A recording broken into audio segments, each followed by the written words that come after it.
I never imagined life would turn out this way, not even in the wild corners of my dreams. I always thought I knew exactly how things would go. I'd finish my studies, build a career, choose someone when I felt ready, and ease into marriage with a person I'd love, slowly, intentionally. But life, it seems, never cared much for my carefully arranged plans. And that's how I ended up here, sitting in a bridal dress far heavier than I expected, my hands trembling slightly in my lap, my pulse jumping unevenly in my throat.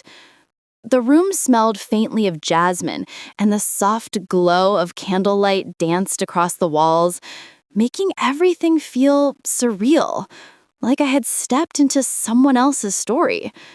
The strangest part wasn't the dress, or the ceremony, or the dozens of eyes that had watched us exchange vows that morning. The strangest part was who I had married. Daniel, my cousin, my childhood partner in crime, my constant annoyance and my constant comfort. My best friend long before I even understood what friendship meant. We grew up chasing the same stray cats, getting scolded by the same elders, whispering secrets in our grandmother's courtyard under the stars. He was the playful boy who stole my pencils just to hear me complain. I was the girl who hid his cricket ball so he'd run behind me, promising threats he never actually meant. He was just Daniel. Normal, familiar, safe. Never once did I look at him and imagine wedding vows or marriage rituals tying us together. And I know for a fact, based on the panic I saw in his eyes when our families proposed the idea, that he hadn't imagined it either. When our parents first mentioned the possibility, I couldn't tell whether my heart dropped into my stomach or climbed into my throat. I didn't know whether to argue, hide, or pretend none of it was happening. Every second after their words felt heavy, unreal. And Daniel, he had looked at me with the exact same confusion, like we had both suddenly stepped into a world that didn't feel fully ours. But families have their reasons, their ways of shaping destinies. And before either of us could fully understand what was happening, we were standing side by side earlier that very day, saying vows with voices that trembled, our hands shaking so visibly I thought the guests might notice.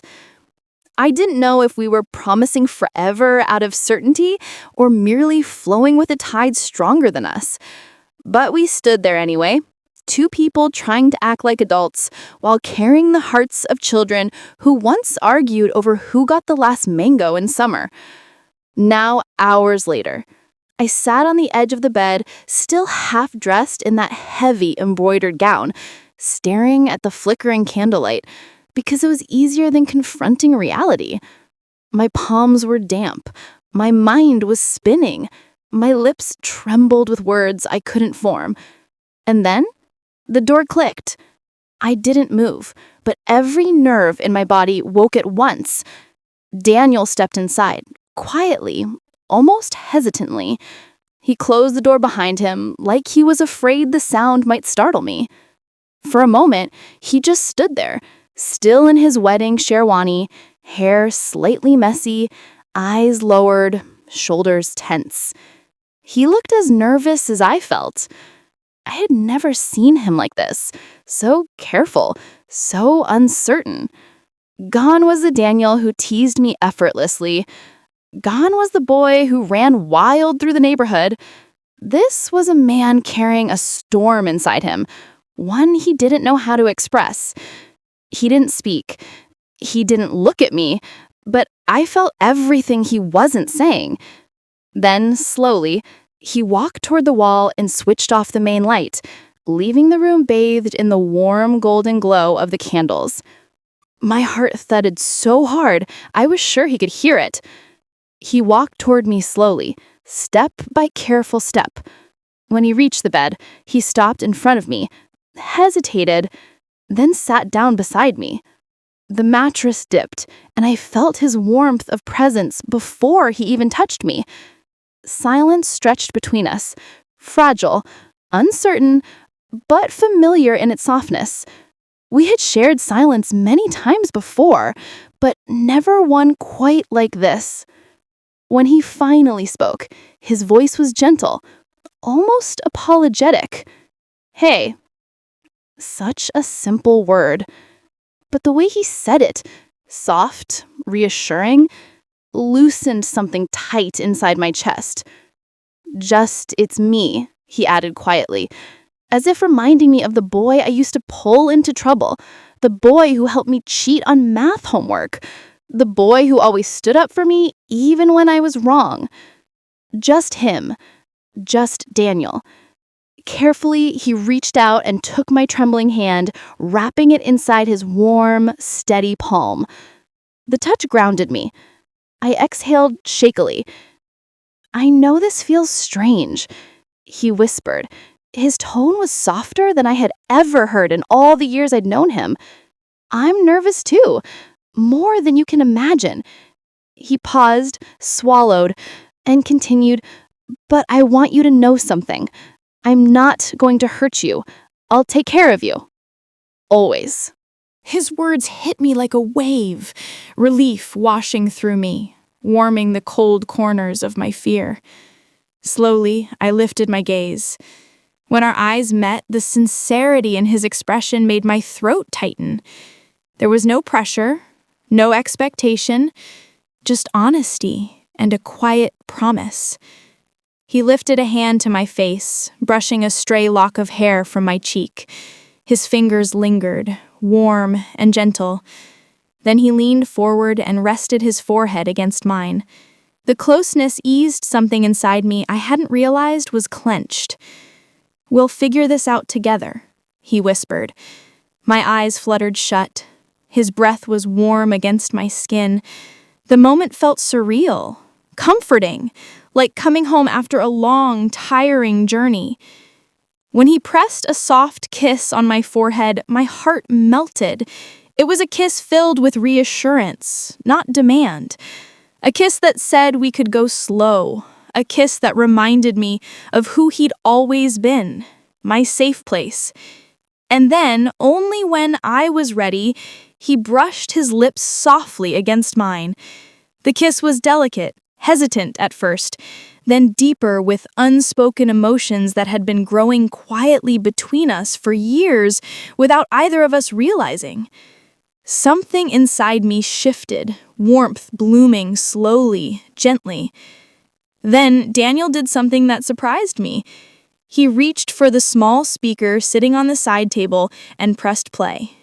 A soft, slow melody filled the room, a love song, tender and calming, surrounding us like a warm blanket. He stood and turned to me, extending his hand. "Dance with me?" he asked, voice barely above a whisper. A nervous laugh escaped my lips. "In this dress?" He smiled, the first real smile of the day. "I'll handle it, I promise." Taking his hand felt like stepping off a cliff, but a cliff I trusted. He pulled me gently to my feet. His hand rested lightly on my waist, guiding me with careful movements. We swayed slowly, clumsily at first, then smoothly as the music wrapped around us. My head rested against his chest, right over his heartbeat, steady, comforting, real. For the first time that day, the fear eased. I breathed in the familiar scent of him, fresh cologne with something warm underneath that I had known since childhood. When the music faded, he tilted my chin up gently and kissed me again, deeper this time, yet still patient. Then his hands moved to the back of my gown, and he began undoing the tiny buttons, slowly, giving me every chance to stop him if I wanted. The dress grew lighter, piece by piece, until it slipped away from my shoulders. I felt vulnerable, exposed, yet strangely calm. His touch was warm, steady, respectful, making sure I was okay with each small step. He whispered reassurance, sat with me, held me when my breath grew uneven, kissed my forehead whenever nerves flickered. There was no rush, no pressure, just closeness, woven with years of trust. He held me against him, his arms wrapping around me like a shield. The warmth of his skin eased the cold fear still lingering inside me. I leaned into him naturally, like my body had always known him this way. The candles flickered gently, the music hummed softly, and our breathing blended in the quiet room. Words became unnecessary. His presence said everything. Slowly, the chaos of the day melted away. All the tension I had carried since morning dissolved in the warmth of his arms, in the steady rise and fall of his breathing. I wasn't scared anymore. I wasn't uncertain. I wasn't alone.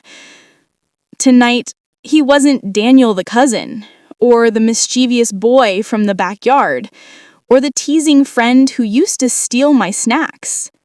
Tonight, he was Daniel, my husband, the man who promised to protect my heart even before he knew he would one day hold it, the man who approached me with patience instead of pressure, the man who was gentle when the world felt overwhelming. Wrapped in his embrace, I felt something blooming inside me, quiet, soft, powerful. Maybe love doesn't arrive like lightning or fireworks. Maybe it doesn't always come crashing in. Maybe, just maybe, love arrives the way Daniel did, softly, patiently, like a childhood friend sitting beside you in the quiet night, brushing away your fear with warm hands and whispered promises. That night, held close against his heart, I found something I hadn't expected to find so soon. I found peace. I found comfort. And maybe I found the beginning of love.